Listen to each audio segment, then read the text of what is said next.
Lima Gris TV, un canal diferente.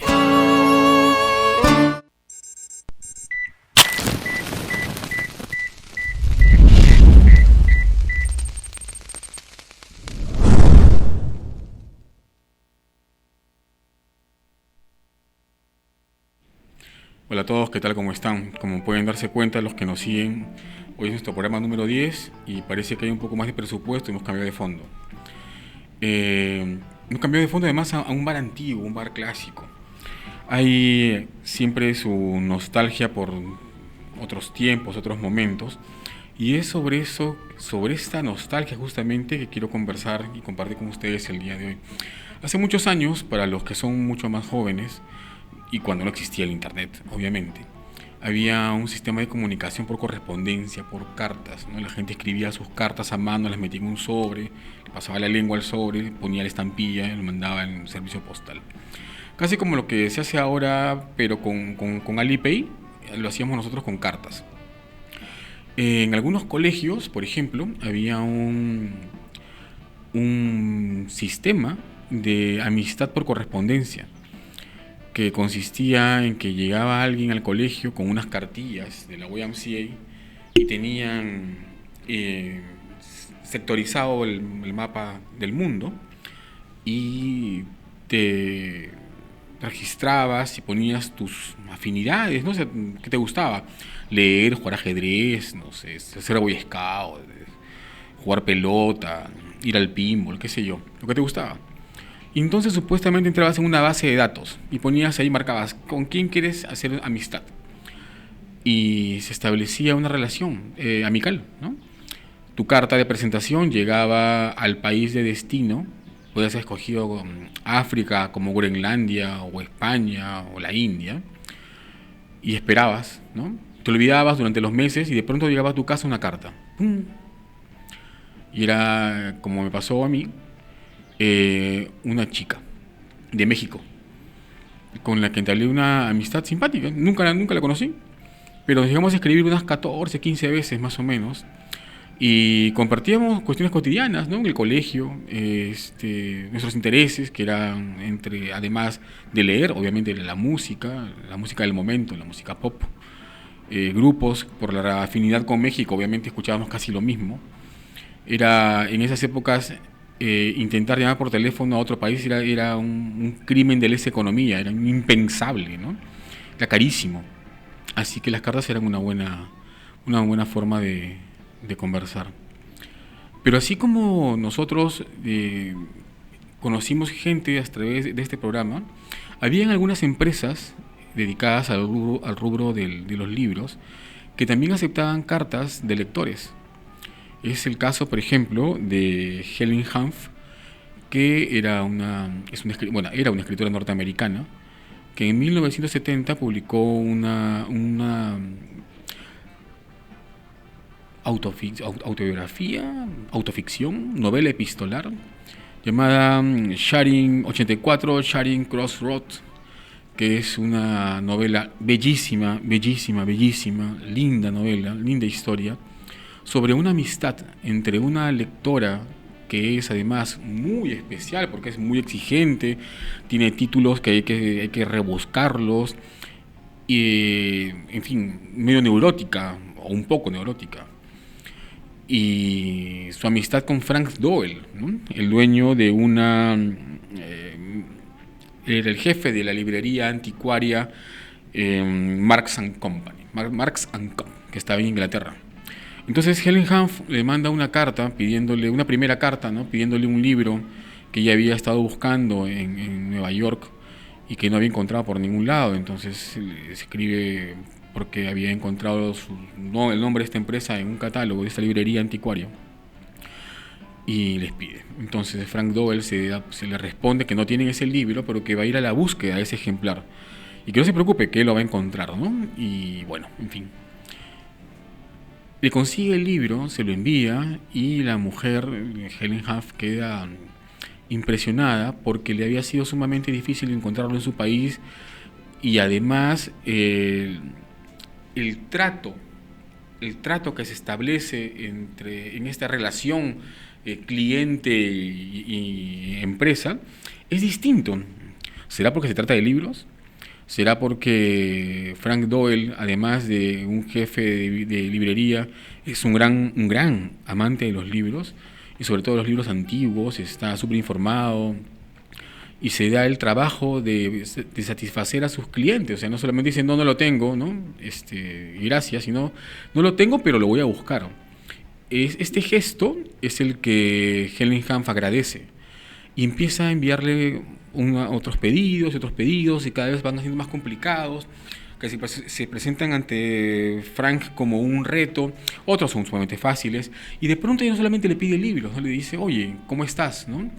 ¿Qué de tu vida? Y él responde después de tiempo, oye, estoy bien, ¿cómo estás tú? ¿Cómo está la familia? ¿No? Y así. Eh, Entran en una época de crisis terrible y Helen Hanff envía sobres con $5, con $10, con lo poquito que puede aportar. Se encarga de enviar alimentos. Es una historia epistolar, o sea, se sostienen las cartas, ¿no? Que se envían ambos, pero además es una historia que va contando desde la realidad de cada uno de los personajes, lo que va sucediendo en su entorno, en su medio, en su sociedad, y que afecta directamente a las labores o placeres que ellos realizan, ¿no? En este caso la lectura de un lado y la venta de libros en el otro. Hay una complicidad ahí, la angustia de la espera por la respuesta de la carta que demora en llegar en tiempos de conflictos. Hay finalmente algo que podría confundirse con amor. Podría surgir el amor en un personaje como Helen Hanff con Frank Doyle. Frank Doyle ya se había casado, tenía una esposa, tenía una niña o dos niños, ¿no?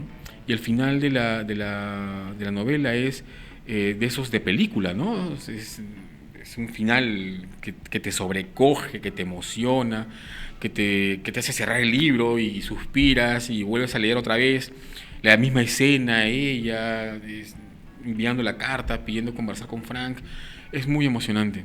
Es una de las pocas novelas epistolares. Es una novela sobre libros, pero además, o sea, es una novela sobre dos amantes de los libros, y además sobre libros, y además sobre la pasión por leer, y además sobre títulos que yo no conocía y que empecé a descubrir con esta novela, y además sobre las sutilezas que se desarrollan o que están implícitas en el proceso de conocer al otro, y de esa forma de acercarse, de esa forma de establecer vínculos, de esa manera en que la distancia y la espera empiezan a encender aquello que conocemos inicialmente como ilusión. 84, Charing Cross Road salió en el 70, se hizo un programa de televisión, fue llevada al teatro. Hay una película con que la protagoniza Anthony Hopkins, no está en castellano en YouTube, está en inglés, pero pueden buscarla por ahí fácil en algunos portales de películas en castellano. Yo les recomiendo este libro, que además es breve. Cuando yo digo breve, me refiero a un libro de 200 páginas. Un libro de 200 páginas, puedes leértelo en 2 días, ¿no? Es breve, pero además es bonito. Es uno de esos libros que uno va anotando al costado. Esta novela voy a leer, este libro voy a leer, este no lo he leído, este por ahí he escuchado. Es una novela llena de referentes y también es una novela de amistad y de intensidades. 84, Charing Cross Road, de Helen Hanff, está pueden encontrarla en Anagrama, también pueden encontrarla en ebook. Así que se los recomiendo. Si van a leer algo este fin de semana, revísenlo. Nos vemos después de la pausa.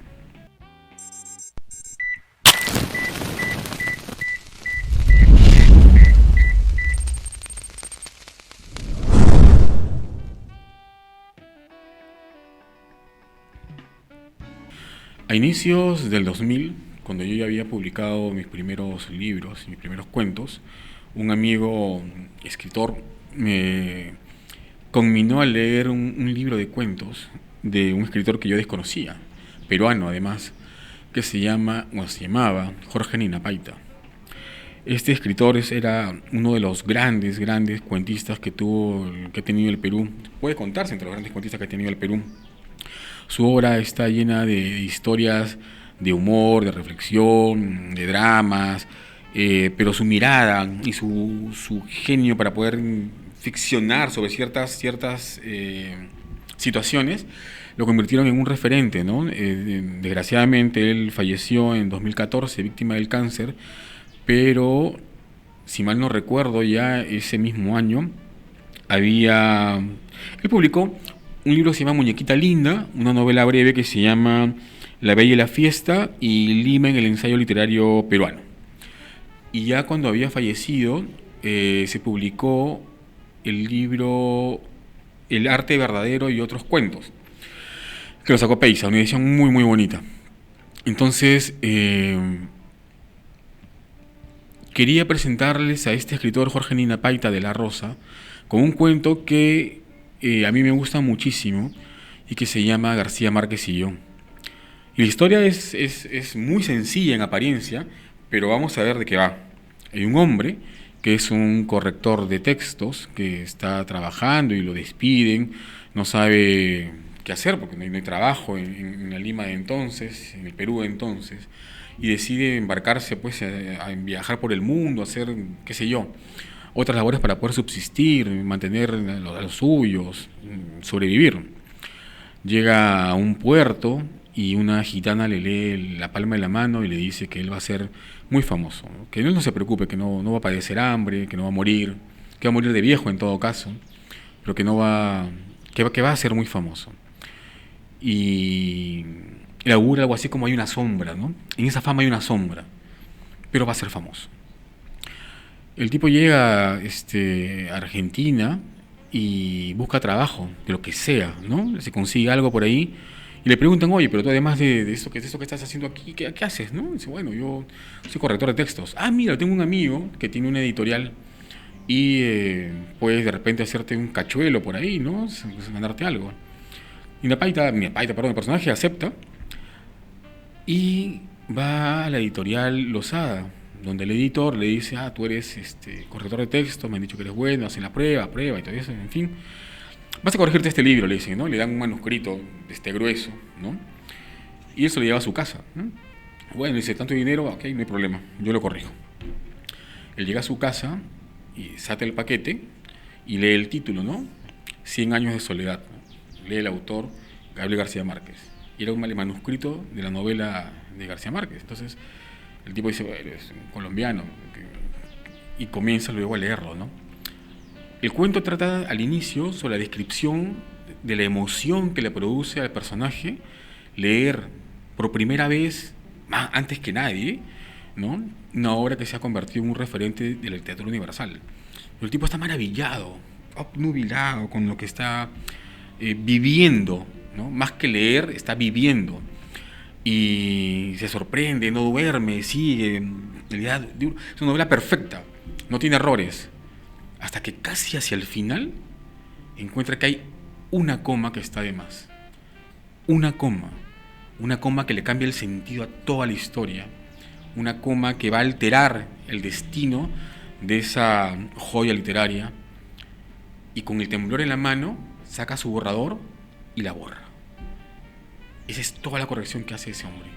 Le quita esa coma de más a 100 años de soledad. Y el resto es historia, ¿no? La novela sale, se vuelve un boom, un referente. Nos vamos a morir, yo, ustedes, nuestros hijos, y la novela va a seguir ahí, ¿no? Entonces el cuento termina con una imagen que a mí me gusta mucho. Es la imagen del hombre que sabe que ha participado en la aparición de una de las grandes novelas mundiales y compra, en la medida de sus posibilidades, cada nueva edición que sale, ¿no? La de la RAE, la de homenaje, la edición popular, la de bolsillo, la primera, la segunda, la tercera, la cuarta, la quinta, etcétera, ¿no? Pero ya se cansa de tener tantas ediciones y además su nombre no aparece en los créditos. Pero a él no le importa, porque él es consciente de lo que hizo. Entonces se pasea por las librerías, ¿no? Con las manos atrás, mirando la sección de literatura latinoamericana, y observa, ¿no? Cada nueva edición de esa novela que escribimos García Márquez y yo. Es el cuento de Jorge Nina Paita, se llama García Márquez y yo, pueden encontrarlo en la red, también está en la web del circulolectores.pe. Espero que les guste. Nos vemos en el siguiente segmento.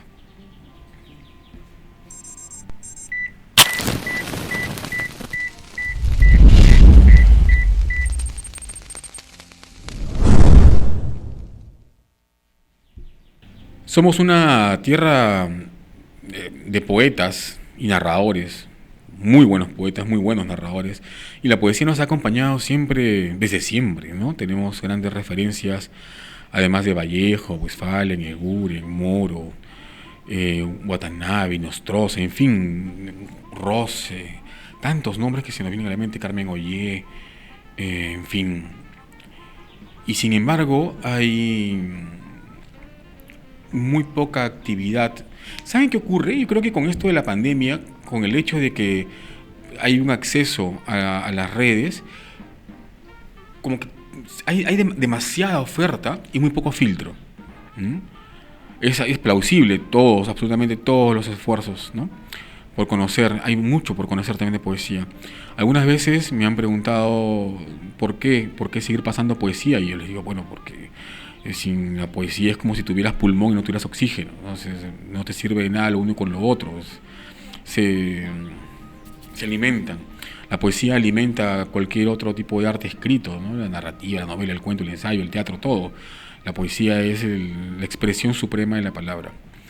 Y la belleza absoluta también, cuando es bien empleada. A mí me gusta mucho la poesía, trato de leer en lo posible poesía.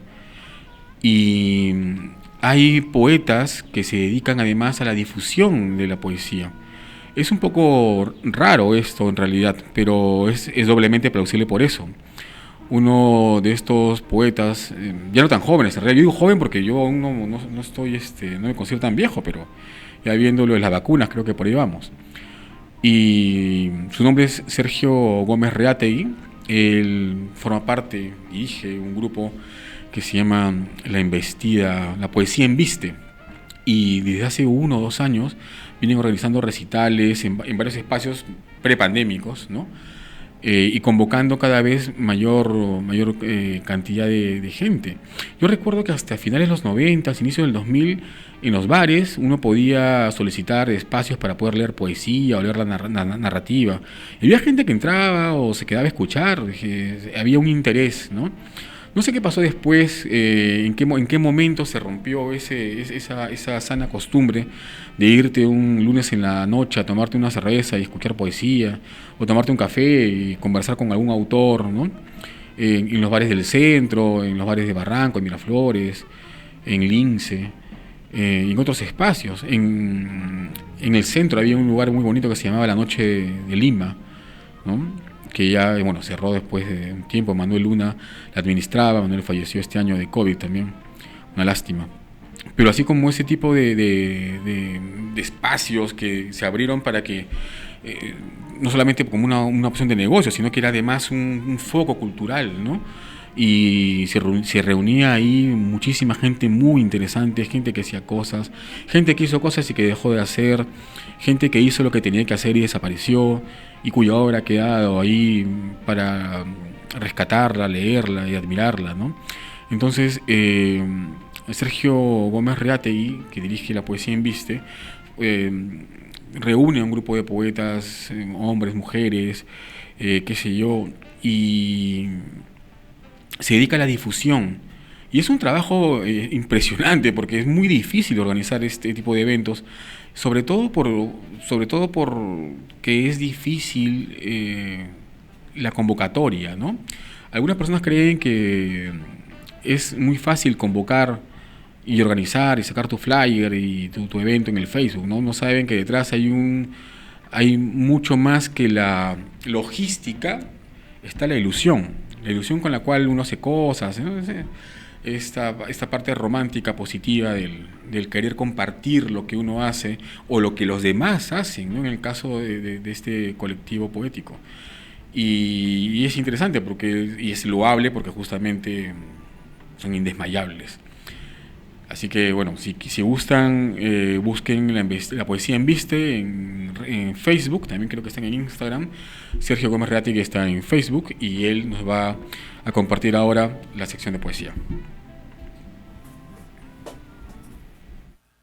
Este poema se llama Advertencia.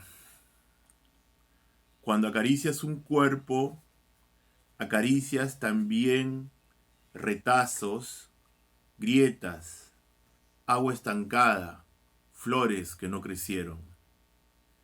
La sombra de ese hombre que te acompañó es hoy la sombra de un cielo indiferente, y su amor no es más que un pájaro intraducible. ¿Cuál de sus caras crees que has visto?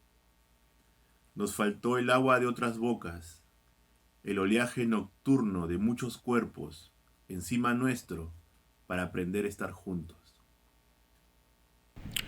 Ese fue Sergio Gómez Reategui. Él dirige La Poesía en Viste. Pueden buscarlo en sus redes sociales. Es más, deberían seguirlo en sus redes sociales porque constantemente están alimentando las redes con poesía de poetas jóvenes, no tan jóvenes, y unos clásicos. Hay poetas que ya fallecieron y cuya obra desconocemos, y es gracias a este tipo de entusiasmos que podemos recuperarlos, acercarnos, descubrirlos y ya tenerlos para con nosotros, ¿no? La poesía es debería ser parte importante en la vida de todas las personas, no solamente porque es es la belleza de la palabra. O sea, no podría haber narrativa, teatro, cine, buen cine, o cualquier ejercicio de la palabra sin la poesía. Hay también, cierto, pero con la poesía es mucho más bello. Entonces, sigan las redes sociales de Sergio Gómez Reategui, La Poesía en Viste, no se olviden. Antes de terminar, quería comentarles el libro que nos ha llegado, Animales Peruanos, de Micaela Chirif y Loreto Salinas, que es un libro que trata justamente sobre 68 animales, que son diferentes entre sí, es un catálogo de animales, una colección de animalitos, un búho, un delfín, un oso hormiguero, el pingüino Humboldt, y están bellamente ilustrados. Además, no sé si se puede ver, este es el cuy, el mono de la cola roja, y así tiene muchísimo, el cóndor, ¿no? Y tiene una descripción que no es un juego, una cuestión lúdica, tiene una información con un lenguaje muy claro, que hace que los chicos se encanten con las historias. Y además son animales que están son animales del Perú, ¿no? Muchos de ellos, algunos de ellos, por supuesto, no muy conocidos. Hacia el final del libro vienen unas fichas técnicas que los padres pueden emplear para poder ayudar a los chicos. Por ejemplo, estas fichas, ¿no? Donde hay la silueta de los animales para que los niños reconozcan si son vertebrados, invertebrados, la parte del Perú, la región del Perú a la que corresponden, etcétera. Bueno, y recomendarles, además de que estamos hablando de estos libros para chicos, un libro que a mí me ha gustado muchísimo, que es El zorro y el conejo, de Ciro Alegría. Con Ciro Alegría me pasó como con algunos autores, que me había ganado el prejuicio, ¿no? Hace muchos años que uno siempre batalla con este tipo de cosas, y me puse a leer y descubrir por qué justamente estos autores son grandes autores, ¿no? Y no conocía el cuento del zorro y el conejo, pero es un libro que es un cuentito que honestamente es desopilante, ¿no? Es la historia de un zorro que es, como todos saben, el animal más astuto de los Andes, que es burlado vilmente por un conejo que se la sabe todas, y que lo engaña, y que lo hace sufrir, y que lo hace padecer, que lo hace viajar al cielo, que lo hace caerse del cielo, que lo mete a su guarida. Es muy divertido, y además está contado con una prosa limpia, clara, con muy buen ritmo.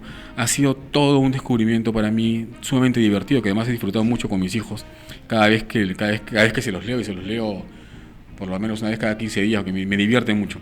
Y además las ilustraciones, que son de Marco Torres, empatan muy bien ahí con la historia. Entonces, si pueden encontrar El zorro y el conejo de Ciro Alegría, a ojo cerrado, no lo piensen. Es un momento divertido, y además es una historia muy bonita, muy bonita. Bueno, aprovechen su fin de semana, tienen para leer ir a 84 Charing Cross Road, buscar a Nina Paita, la poesía en Viste, Animales Peruanos de Micaela Chirif, y mi recomendado, que ha venido así medio caleta hoy día, El zorro y el conejo de Ciro Alegría.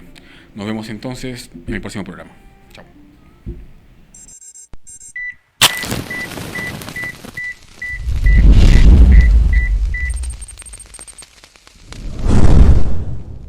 Lima Gris TV, un canal diferente.